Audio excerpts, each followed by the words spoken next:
빌립보서 4장 10절부터 읽어드리겠습니다.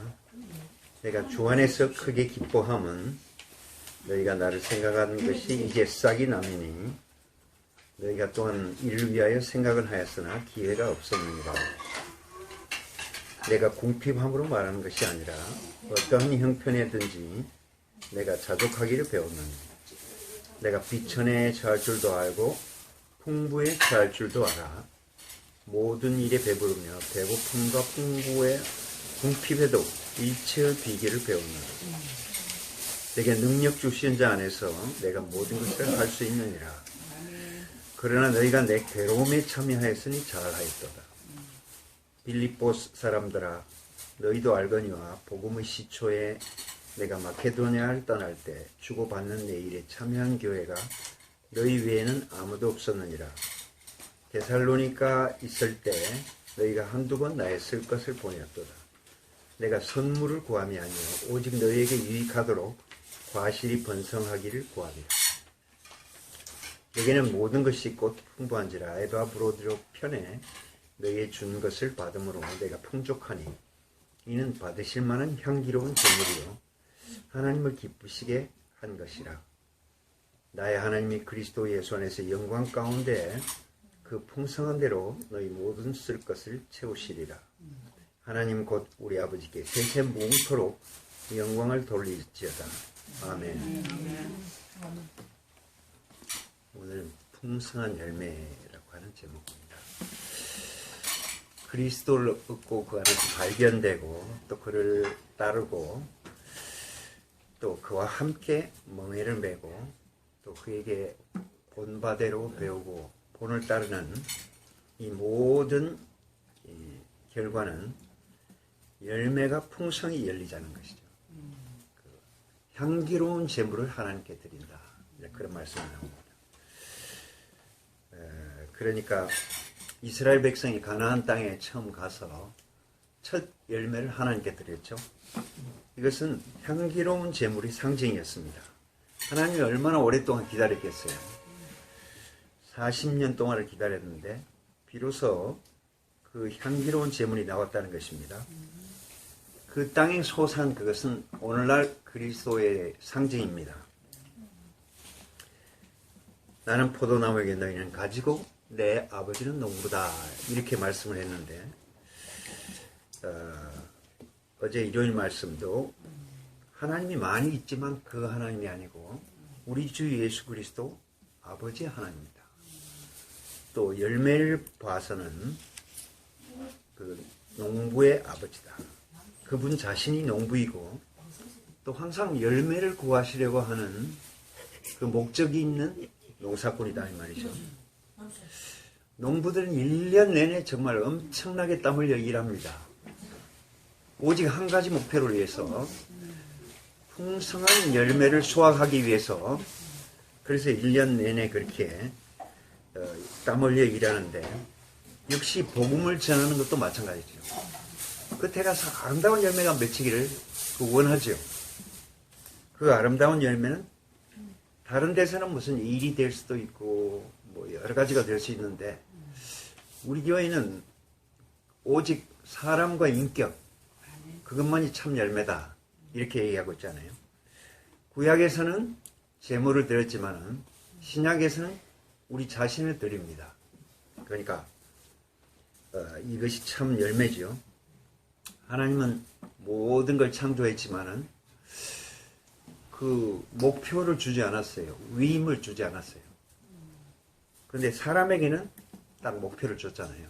이 땅을 경작하고 다스리고 지배하고 끝에는 안 썼지만 열매를 수확하라. 그리고 그 열매를 향기로운 제물로 드리라 이 말이죠. 야산에 있는 나무나 숲은 목적이 없어요. 누가 뭐 돌보는 사람도 없고 또 뭐 열매에 대해서 뭐 관심 있는 사람도 없고 그냥 버려진 거죠. 그냥 아줌마들이 그냥 꿀밤이나 좀 뭐 주스러 가고 무기나 만들고 이 정도지 뚜렷한 목표가 없잖아요. 그러니까 목표가 없으면 어떻겠습니까? 잔치도 없죠. 목표가 성취돼야만 잔치가 있지. 그러니까 성경의 마지막 결론은 잔치잖아요.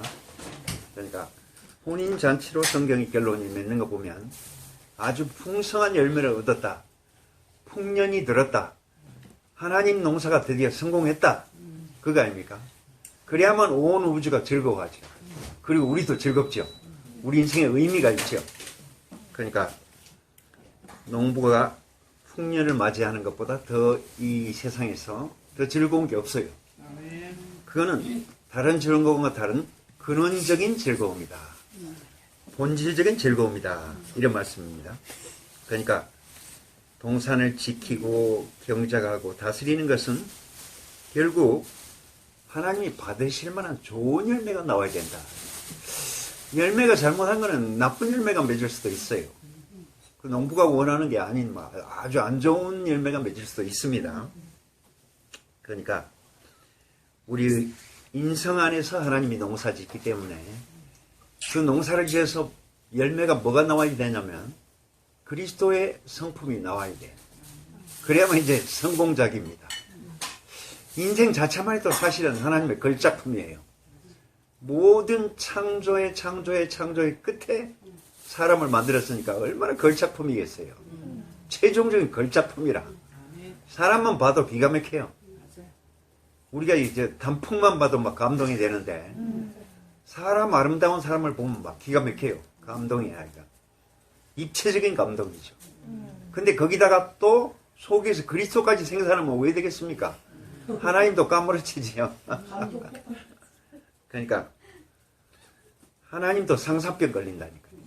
이 아가서라는 책은 특별한데 이거는 하나님 상사병에 대한 기록입니다. 딴 데는 뭐 하나님이 상사병 걸렸다 이런 말 없어요. 근데 아가서에는 진짜 하나님이 사람을 보고 그냥 반해버린 거예요. 같이 살자, 같이 결혼하자, 막 이렇게 나와요. 뭐 하나님 체면도 거기 다 내려놓고. 그래서 우리가 초창기 아가서를 듣고는 반해버렸잖아요. 야, 우리는 하나님은 돌 같은 분이고 냉정한 분이고 칼날 같은 분이고 그렇게 알고 있다가 하나님도 상사병 걸린다는 거라.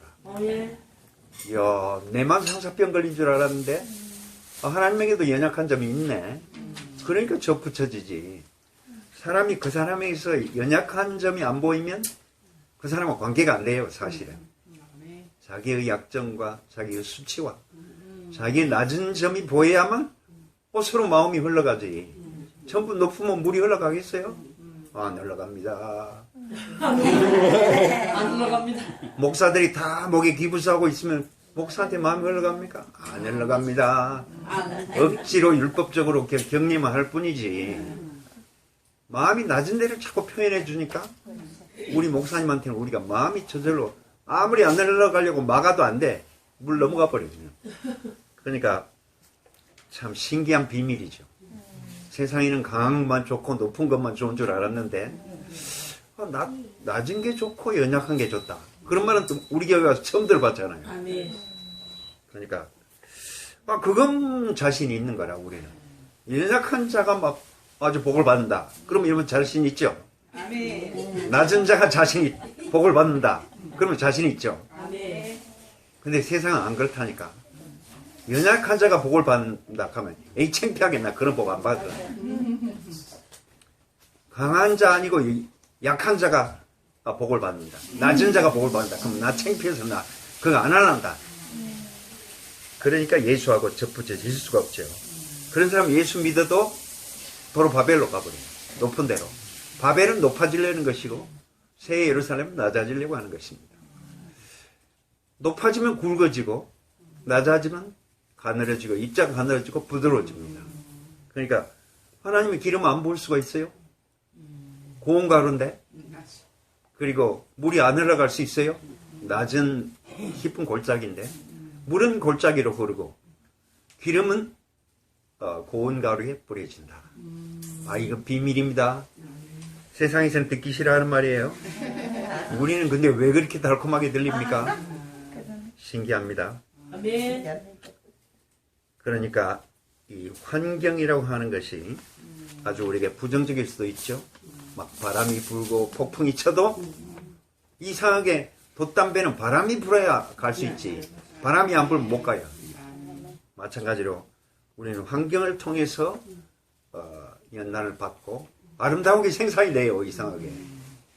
강물이 또 흘러야지 보석이 생산이 돼요. 생명이 흘러야만. 그래서 에덴은 강이, 네 강이 발원해서 온 세상을 적시는데 거기에서 호마노와 금과 베델림이 생산된다고 하잖아요. 그게 발전해서 새 예루살렘의 12보석이 된다. 근데 거기는 반드시 강물이 흘러야 그렇게 된다는 거라. 생명이 공급돼야 된다. 이 생명강이 있어야만 그 강물을 통해서 내가 이 사막 같은, 이 광야 같은 내가 옥토가 된다는 거예요. 흙으로서 최고 영광은 뭡니까? 옥토가 되는 거. 내가 길바닥같이 딱딱하게 굳어가지고 뭐 하나님이 아무리 말이지 사랑의 편지를 보내던 날 뭐 다 찢어버리든지 다 불태워버리면 그 어떻게 돼? 그 길바닥입니다. 돌짝밭은 뭡니까? 하나님 말씀을 딱 들으니까 얼른 좋은 거라. 근데 이게 깊이 못 들어가요. 자갈이 흙을 다 덮어버려가지고 뿌리가 내리다가 그냥 다 말라 죽어버려요. 하나님 말씀을 표면적으로 받은 사람들. 세 번째는 진려와 가시가 덩굴이 다 덮어버려요. 그러니까 같이 싹 트고 자라긴 자랐는데 세력을 다 막아버리고 햇빛을 다 막아버리고 물을 딴 잡초들이 다 빨아들여 버려요. 얘는 그냥 영실조가 걸려가지고 열매가 맺어요. 그 사람은 어떤 사람인가? 세상의 염려와 세력의 유혹과 하여간 초점이 너무 많은 사람들. 그런 사람은 옥토가 못 되죠. 옥토는 어떤 사람이에요? 오직 일편단심, 씨를 너무너무 좋아해. 씨를 너무너무 사랑해. 그러니까 그냥 막 씨만 오면은 막 노래를 부르는 거라. 그러니까 30배, 60배가 된다 이거죠. 농부는 이 옥토를 얼마나 사랑하겠어요? 이 문전옥답을 얼마나 사랑하겠습니까? 눈만 뜨면 그거에 가가지고 옥토만 봐도 그냥 배가 불러. 그게 옥토입니다. 이 사람은 심령이 가난한 사람이에요. 심령이 가난하니까 그 작은 씨, 보잘것없는 씨를 크게 본다 이거죠. 아주 소중하게 받아들인다. 근데 누가 뭐 처음부터 옥토가 있겠습니까? 다 우리가 길바닥이었고 다 우리가 돌짝밭이었고 우리가 다 가시밭길이었는데 농부가 계속 경작을 한다. 또 비료를 계속 준다. 안 나도 하여간 죽어도 씨를 계속 뿌린다. 그래서 씨가 죽고 또 비료가 되고 또 씨가 죽고 비료가 돼서 마침내 옥토에 이른다 이것입니다. 그러니까 그때까지는 잘 참아야 되죠. 대국교회 사람들 성질 급하면 안 됩니다. 하여간 잘 붙어 있으면 돼요. 잘 붙어 있으면 자고 깨는 동안에 옥토로 변한다니까요. 그러면 옥토가 되면은 하나님도 편하고 땅도 편하고 주위도 편하고 다 편해요. 주위를 풍성하게 하고 자기도 풍성하고 농부도 풍성하고. 그러니까 우리에게 뭐 문제도 있고 성격이 뭐 안 좋은 성격도 있고 문제점도 다 있어도 또 그 나름대로 또 그대로 하나님이 쓰신다 이 말이죠. 꼭 옥토라고 해서 뭐 아주 기름진 땅만 옥토가 아니고 또 땅콩한테는 모래밭이 옥토예요. 아이 또 나락한테는 또 진흙밭이 옥토예요. 그러니까 어떤 것은 또 그냥 밭이 또 고구마에게는 그냥 황토밭이 옥토예요. 그러니까 이게 뭐라고 딱 단정할 수는 없네요. 옥토는 이런 것이다 이렇게 단정할 수가 없어. 하나님과의 관계니까. 그러니까 인간적으로 볼 때는 문제점이 많아도 하나님은 또 옥토로 보시는구나. 아무리 지금 돌짝밭이라도 길바닥이라도 하나님은 옥토로 봐버린다니까. 그 외상으로 봐줘요. 앞으로 그렇게 될 것이다 이렇게 봐줘요. 미리 내다보시는 분이니까. 그러니까 우리를 결국 농부는 그 농작물에 따라서 모래밭은 그 땅콩에 대해서 옥토고 고구마에게 대해서는 황토밭이 옥토고. 그러니까 이 농사꾼 희한합니다. 보통 사람 보는 눈하고 틀리잖아요. 어떤 데 보면 막 옥토가 냄새나는 땅일 수도 있어요. 막 소똥, 돼지똥, 막 닭똥 다 부어놓고 있는데 냄새가 얼마나 지독합니까? 그래도 농사꾼에게는 기름진 땅이다 이것이죠. 그러니까 기준이 딱 한 가지일 수가 없어요. 획일화되면 절대 안 돼요. 생명의 세계에는 이럴 수도 있고 또 저럴 수도 있고. 아멘. 이런들 어따리 저런들 어따리 만수상 드렁치기 얽힌들 어따리. 아, 우리가 같이 살면 된다 이거예요. 이방원이는 그렇게 시를 적고 정몽주는 아니다. 나는 일편단심이다. 이명한 일편단심 가실 줄이 있어요. 뭐 이 몸이 죽고 주고 100번 고쳐주고 백골이 진토되어 뭐 넋이라도 있고 그렇게 한 사람은 일편단심이다. 근데 이방원이는 아, 너 그럴 거 있느냐. 이런들 어쩌네 같이 살면 되지. 그러니까 두 말이 다, 이 대국교의 말은 두 말 다 있습니다. 처음에 들어올 때는 일편단심이야 돼요. 근데 살다 보면 또 어떻게 좀 그리스도 외에는 다 융통성을 발휘해야 되지. 아멘. 너무 또 그리스도 보면 나중에는 납수도가 돼버려. 납수도. 그러니까 굳어져 버린다 이 말이죠. 그러니까 지금 우리 교회 건물을 짓는데 완전히 구리판으로 지붕을 해놨잖아요. 너무 멋있어요. 나중에 이게 녹이 슬면 푸르스름 해가지고 기가 막힙니다. 이게 그리스도의 색깔이죠. 그러니까 나는 포도나무이고 너희는 가지고 내 아버지는 농사꾼이다. 이 성경에 이런 말이 있다는 게 너무 좋은 거예요. 아멘. 농부는 참 넉넉하죠. 그 풍년을 위해서 가을에 가보면은 농사 짓는 데 가면 그렇게 풍성합니다. 마음이 풍성해요, 다들요. 그리고 막 우리 할아버지 집에 가면 단지가 막 수십 개가 있는데 거기에 씨를 다 담아놨어요. 씨를 보관하는. 그것만 봐도 마음이 풍족해집니다. 저는 어중간한 도시에서 태어나 자랐기 때문에 이 농사 짓는 데 가면 막 너무 부러워요, 그냥. 거의 온갖 과일에다가 곡식에다가 그 씨에다가 막 송아지에다가 온갖 게 너무 풍성해요. 토종닭에다가 없는 게 없어. 오리에다가. 그러니까 우리 아버지는 농사꾼이다. 그러니까 가을에 가면 풍성하지요. 그러니까 이 하나님은 아담에게서 열매를 맺혀주기를 바라는 것이죠. 그러니까 그 열매는 세상이 바라는 열매하고는 다릅니다. 하나님이 구하는 열매와 세상이 구하는 열매는 다르다 이 말이죠. 하나님은 우리에게서 인격을 열매를 찾고 있다. 하나님 자신을 재생산해 줄 수 있는 인격을 찾고 있다 이것이죠. 근데 그런 말이 이게 좀 부담스러워요. 그렇잖아요. 제가 영어 하는 것이 그렇게 중학교, 고등학교 때는 힘들었어요. 왜냐면 문법책을 아무리 들여다봐도 한 시간을 들여다봐도 한 페이지도 이 진도가 안 나가. 너무 어려워가지고. 내가 미국 가보지도 않고 미국 말을 배우려고 하니 이놈 거. 그것도 일본 사람들이 억지로 그 문법을 만들었어요. 왜 만들었느냐? 일본 사람은 미국이 적이잖아요, 적. 그러니까 그 문화가 절대 들어오면 안 되는 거야. 기술만 싹 빼내려고 해석하는 것만 가르치려고 하다 보니까 문법을 가르치는 거야. 그러니까 미국을 싫어하는 사람들이 영어를 가르쳤으니 그거 왜 되겠습니까? 이게 죽은 영어지. 근데 내가 미국 사람을 살아보니까 아이 문법 그거 다 필요 없어요. 소용없어요. 그건 중학교 문법만 있으면 돼요. 그냥 미국 사람을 좋아하기만 하니까 나는 영어가 막 들어와 버리더라고요. 너무 그 미국 사람이 좋아가지고 그 사람도 나를 너무 좋아하고 5년 동안 붙어 살았어.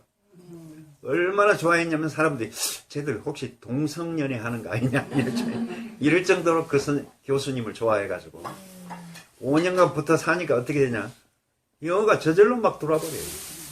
앞으로 들어오고 코로 들어오고 막 피부로 다 들어와 버려요. 그 나중에는 전 존재 꽉 차가지고 누르면 나오더라고. 누르면 치약 나오듯이 아무 데서나 막 나와요. 그러니까 그리스도 마찬가지예요. 내가 좋아하면은 다 들어와 버립니다. 그래서 성질 급하면 안 된다는 게, 여기 오래 붙어 있으면 나중에 다 들어와 있어요, 이게. 그 사람은 오래 살아놓으니까 내가 그 사람하고 똑같이 말하고 있다라니까. 어느 날 보니까 왜 내가 이렇게 그 사람처럼 얘기하지? 나는 어디 가버리고 그 사람이 얘기하고 있네. 그렇게 됐어요. 우리가 교회에 있으면 마찬가지입니다.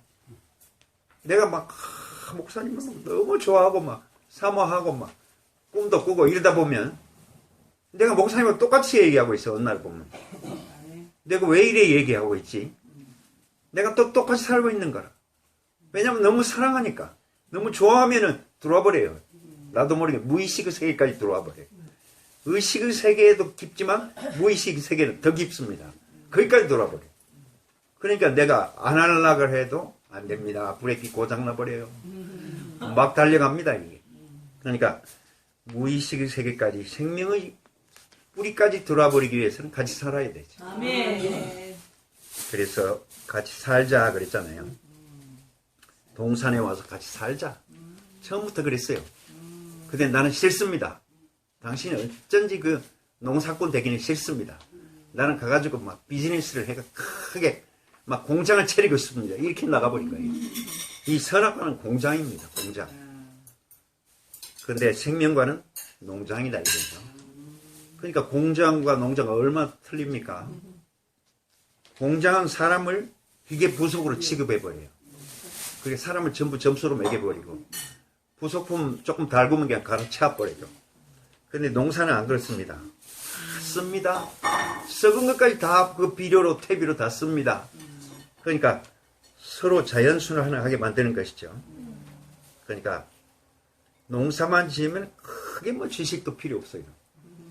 그냥 그 생명 감각으로 사니까.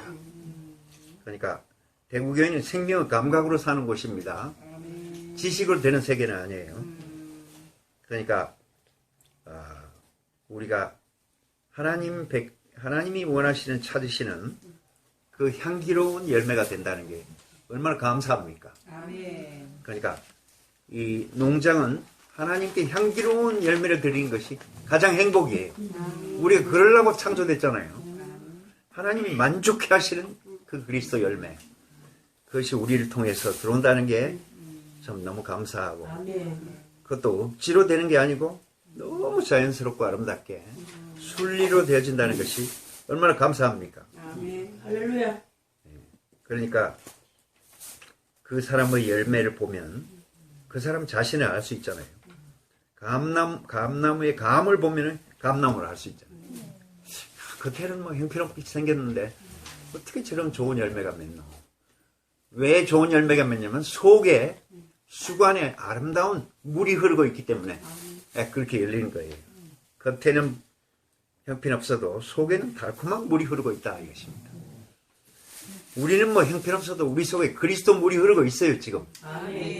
우리도 몰라요. 그런데 어느 날 결정적인 순간에 이게 터집니다. 영생하도록 솟아나는 샘물이 될 것이다. 결정적이고 필요한 순간에 터질 것이다. 이 복순자매가 막 터지니까 막 우리 어제 홍수 났던데 정말. 기쁨의 홍수가 그냥 교회를 휩쓸어 버렸어요. 진짜 진한 감정이 나오면 교회가 완전히 홍수 물에 잠겨버려요. 거기에 뭐 목마른 사람 없습니다. 거기에 뭐 광야 같은 사람, 뭐 사막 같은 사람 없어요. 거기는 뭐 생각이 다 녹아가 어제 다 입이 해벌레가 있는 거예요. 목사님도 완전히 입이 해벌레가 입을 다물 줄 모르더라고요. 그러니까 우리가 다 어떤 괴로움을 겪기도 하고 과정을 겪기도 하고 고통을 겪기도 하지만 다 이거는 그리스도의 복음을 위해서 겪는 것입니다. 그 그리스도에게 참여하는 일입니다. 그러니까 바울도 엄청난 고생을 했지만 다 그 형제 자매들이 다 참여를 해줬잖아요. 같이 고통에 참여하고 같이 또 헌금에 참여하고 같이 사역에 참여하고 같이 옥에 가는데도 같이 참여하고. 그러니까 바울 혼자서 이렇게 성경이 나온 게 아니에요. 그 형제 자매들이 한 몸이 돼서 지체로 이렇게 참여함으로 이 아름다운 성경이 나온 것입니다. 그러니까 아버지와 아들이 하나 된 그 아름다운 세계, 그리고 제자와 선생이 하나 된 세계, 왕과 그 백성이 하나 된 세계는 다 아름답죠. 신랑과 신부가 하나 된 세계, 그러니까 핍박을 당해도 다 그 영광스러운 핍박이었어요. 당하면서도 막 즐거운 거라. 그러니까 우리가 이렇게 사사로운 일에 세상에서는 고통을 당하지만은 우리가 당하는 고통은 다 유익을 위해서 그렇다. 다 아름다운 열매를 위해서 그렇다. 바울은 그리스도에 참여하고 또 형제 자매들은 바울에 참여하고 그래서 바울처럼 이렇게 담대한 얘기를 한 사람이 없어요. 나의 본을 따르라 이렇게 아무도 그 말 못했어요. 모세도 그 말은 못했고 선지자들의 그 많은 구약의 선지자도 그 말은 못했는데 바울이 담대하게 나의 본을 따르라 이렇게 내만 따르면 된다. 네. 내가 주를 본으로 따르는 것처럼 너도 나를 본으로 따르라 이렇게 담대하게 얘기했다니까요. 우리도 자연히 그렇게 돼요. 그 말밖에 나올 게 없어요. 너한테. 그러니까 본이 있다는 게 그 교회의 핵심입니다. 교회의 기둥이죠. 우리가 본이 없어서 그렇게 괴로웠어요. 종교 생활이라는 것은 다 본이 없이 그냥 허공 중에 뭘 막 잡으려고 하니까 잡힙니까? 성경이라는 게 너무 방대해가지고 성경이라는 숲에 다 길을 잃게 돼버려요. 성경이라는 어마어마한 그 숲에 길을 잃지 않은 사람이 없었어요. 근데 기둥이라고 하는 본이라는 사람이 나타나면 이제 길 잃을 필요 없습니다. 그게 완전히 모든 것이 해석되고 풀리기 때문에 그렇죠.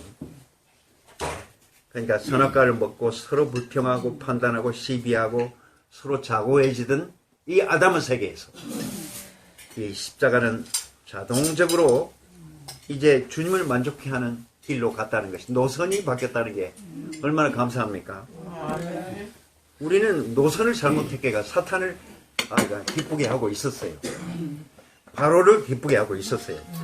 근데 지금은 그게 아니고 하나님을 기쁘시게 하고 그리스도를 기쁘시게 한다.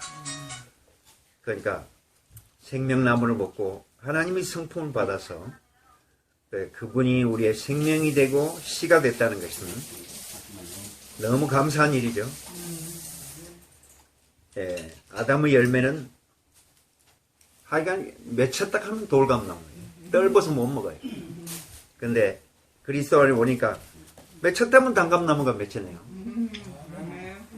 이 단감은 어렸을 때부터 이렇게 먹어도 떨지가 않아요. 초록색이고 작아도 먹으면 굉장히 맛있어요. 그러니까 그리스도 안에서 우리가 접붙여가지고 그 본이라는 사람들이 있어서 본에 접붙여서 수액이 자고 깨는 동안에 밤낮없이 왔다 갔다 하는 동안에 나도 모르게 단감나무로 변하는 것. 이 접붙임의 비밀이 바울이 발견한 가장 위대한 발견입니다. 아멘. 우리가 그리스도가 접붙이니까 아담 안에서 잘려지고 그래서 붙여지니까 자고 깨는 동안에 밤낮 없이 수액이 흘러서 결국은 단감으로 변했구나. 이게 감사한 일이죠. 어떻게 우리의 체질이 바뀝니까? 그런데 정말 체질이 바뀐다. 이것이 완전한 복음입니다. 교회에 참여하려면 내가 지체라야 참여할 수가 있죠. 내 생각이 없어야만 그 지체는 참여할 수가 있어요. 내 생각이 있으면 다 내가 머리란 얘기인데 머리가 딴 데 있다 그러면 내 생각이 따로 없지. 그러니까 십자가는 내가 머리를 인정하는 것입니다. 그 머리를 인정하는 순간에 내 생각이 없어져 버려. 내 문제도 없어져 버려. 내 존재도 없어져 버려. 그런데 그 그리스도 안에서 통일되니까 다 이뤘다 이렇게 말한다는 것이죠. 그러니까 다 이뤘단 말보다 더 아름다운 말이 없잖아요. 하나님은 만족을 다 이뤘다. 온 인류의 만족을 다 이뤘다. 만유의 만족이 이제 답이 나왔다 이 말이죠. 그러니까 겉으로 볼 때 예수님이 무슨 뭘 다 이뤘습니까? 십자가에서 죽는 사형수가 뭘 다 이뤘습니까? 그런데 다 이뤘다는 거예요. 하나님이 이제 만족했다 이것입니다. 향기로운 제물로 받았다 이것이고 온 만유가 다 만족에 참여하겠다는 것이죠. 그러니까 우리가 그 예수님의 그 풍성한 그 수확에 우리가 참여했다는 것이 참 너무 감사하고 하늘과 땅이 기뻐하는 그 잔치에 참여한다는 것이 너무 감사하고 우리가 교회 인간이 됐다는 것 너무 감사하잖아요. 옛날에 내 혼자 돌아다녔어요. 그러니까 내 믿음이 좋아야 되지. 네 믿음 줘가지고 되나? 내가 천당 가야 되지. 네 천당 대신 가줄 수 있나? 이거 안 돼요. 죽는데면 네가 내 대신 죽어줄 수 있나? 항상 따로 생각했다 이거죠. 대구에는 따로 국밥이라는 게 있어요. 그거 진짜 안 좋습니다. 그거 막 다 섞어버리니까 뭐 재료가 뭐가 들었는지 알 수가 있나 이런 거. 진짜 고급 요리는 다 따로 나옵니다. 알라카테라고 해서 다 요리가 따로 나와요. 근데 이 저급 음식은 다 섞어버려요. 그러니까 섞어버리면 뭐 재료가 좋은지 나쁜지 이 먹는 사람이 잘 모르는 거라. 그거 누릴 수가 없어요. 이 비빔밥이 돼버리면 그 누릴 수가 없어요. 그러니까 진짜 고급 요리는 다 따로 나온다. 뭐 전체 요리가 나오고 또 뭐 식욕을 돋구는 게 또 나오고 또 그 다음에 준비하는 요리가 나오고 본 요리가 나오고 또 마무리도 몇 가지가 있어요. 그러니까 따로따로 이렇게 딱 구분이 돼서 나온다. 근데 다 뒤섞어버리면 어떻게 되죠?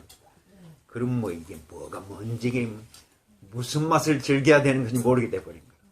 그러니까 우리가 그리스도 안에서 딱 이렇게 분명하게 한 목표를 향해서 가고 있다는 것이 너무 참 감사합니다. 아멘. 그러니까 우리가 하나님이 사람을 변화시키는 목표에 우리가 교회 인간으로 참여한다. 이것이 풍성한 열매입니다. 나는 교회 인간입니다. 내 따로는 없습니다. 나는 정말 교회 안에 접붙여진 지체입니다. 그러니까 지체지 나는 내 따로 머리가 따로 없습니다. 당신이 내 머리입니다. 그러니까 그것이 이제 완성이라는 거예요. 그 향기로운 고백이라는 거예요. 그게 마지막 최종 완성이라는 겁니다. 손가락이 내 머리는 따로 있다. 내 손톱이 이것이 내 머리다. 그러면 발톱도 내 발톱이 이게 내 머리니까 머리 말 안 들란다. 그럼 이 지체가 어떻게 되겠습니까? 전부 싸우지 않겠어요? 각 지체들이. 근데 어떤 지체도 내 머리를 따로 가지고 있다 하는 이 장기가 하나도 없어요. 다 뇌의 지시를 받고 또 제일 좋은 거는 다 뇌로 이렇게 영양분을 다 올려주죠. 그러니까 우리가 지금 눈이 이렇게 환하게 보이죠. 어떤 카메라도 비교할 수 없는 이런 환한 눈이 있는 것은 제일 맑은 것을 투명한 것을 위로 보내준다. 그것도 다 감사하죠. 이 지체가 너무 감사한 거라. 머리라는 당신이 있었기 때문에 우리가 모든 게 다 통일이 돼가지고 그전에는 막 싸우는 게 일이고 분열되는 게 일인데 머리 안에서 다 통일되니까 이렇게 일사불란하고 좋습니다. 지금 온 지체들이 지금 찬양하고 있는 거예요. 아멘. 그러니까 우리를 경작하시고 지혜롭게 경작하시고 또 아름답게 잘 가꿔서 영원한 소출을 우리에게 거둬가시는 그 농사꾼이 얼마나 감사합니까? 아멘. 그래서 아마 농은 천하지 대본이라 하는 모양입니다. 농사 짓는 게 모든 것의 근본이다 이것입니다. 그 마음이 항상 사람 관계 가운데서도 농사고 농사는 참 순리예요. 근데 공장이는 안 그렇습니다. 막 돌려버려 그냥 막 불나고 막 정신없고 그냥 시끄럽고 그냥 거기에 그냥 막 부사지고 막 난리가 나요. 공장에 오래 근무하면 성격이 아마 그렇게 되지 싶어요. 그냥 농장에 근무하면 그것도 유기농 농장에 근무하면 얼마나 마음이 평화롭겠습니까? 하나님을 느낀다 이거지. 아, 나는 포도나무이고 주님은 가지고 아버지는 영원한 농사꾼이구나. 아, 그렇게 알 거 아닙니까? 그러니까 주님 포도나무에 우리가 다 붙은 가지들입니다. 그러니까 얼마나 행복해요 이게. 오직 긍정을 빨아먹을 일밖에 없어요. 그러니까 긍정이 나오지. 먹은 대로 나오죠. 그래서 하여간 이 생명의 열매를 향기로운 열매를 먹으니까 향기가 온몸에 풍긴다. 이게 진짜 좋죠. 좋은 양식을 먹으면 몸에서도 좋은 냄새가 나요. 안 좋은 양식을 먹으면 악취가 난다니까. 그러니까 미국 사람 집에 가면 그렇게 맛있는 냄새가 막 진동을 해요. 요리가 고급 요리인가 봐요. 그러니까 근데 어떤 시골집에 가면 막 꼬리한 냄새만 나죠. 고급 양식이 못 되는가 봐요. 그러니까 신약 경륜의 결론은 무엇인가? 향기로운 열매가 우리가 다 된다. 하나님의 만족이 된다. 우리도 만족하고 하나님도 만족하고. 그러니까 향기로운 나라, 그 무공의 유기농 농사, 그 풍년이 되는 가을이 제일 즐겁습니다. 아멘. 지금 우리가 가을이잖아요. 다 나락을 이렇게 추수하고 우경이 아버지가 농사를 지어가지고 뭐 쌀을 메고 왔더라고요. 그 80 노인이 쌀을 막 메고 와가지고 그 햅쌀을 우리에게 먹이려고. 그러니까 정말 우리가 이렇게 아름다운 교회에 왔다는 것이 너무 참 감사해요. 이 지리산에 이 교회 이름을 너무 잘 지어놨어. 그 교회 이름 좀 훔쳐오고 싶던데. 본향교회. 이야, 어떻게 교회 이름을 그렇게 잘 지었나. 본향교회가 진짜 제일 좋지. 내가 결국은 본향에 돌아가려고. 우리가 다 이 길을 걸어온 거 아닙니까? 객지에서 고생하다가 다시 귀농한 거 아닙니까? 요새 그렇게 귀농을 많이 하더라고요. 다 본향에 돌아오려고. 결국 내가 이민을 가도 내 뼈는 내 고향에 묻히고 싶다. 이게 인생의 본능이에요. 그래서 이민하는 사람이 많더라고요. 마찬가지로 우리도 다 본향으로 돌아왔습니다. 그러니까 다 편하죠. 본향 사람들이니까 다 눈에 익었죠. 아까 이 자매 딱 보니까 이 얼굴이 눈에 익어요. 몇 번 안 봤을 건데 왜 익었냐? 본향 사람이니까. 그러니까 교회는 본향교회입니다. 다. 대구 본향교회입니다. 사실은. 우리가 다 서로 또 본향입니다. 어떤 자매는 내만 보면 오빠 당신은 내 본향이야. 만날 때마다 그렇게 인사를 해요. 근데 그게 되게 좋아요. 이게. 마음이 푸근해지잖아요. 당신은 내 본향이고 나는 당신의 본향이고 서로 본향이 서로. 그러니까 이 본향에 돌아온 것보다 더 근원적인 행복은 없어요. 이 깊은 행복이 이 풍성한 열매가 맺는 이 계절에 이렇게 그리스도를 나누게 되는 이 전치가 너무 아름답습니다. 주님을 찬양합니다.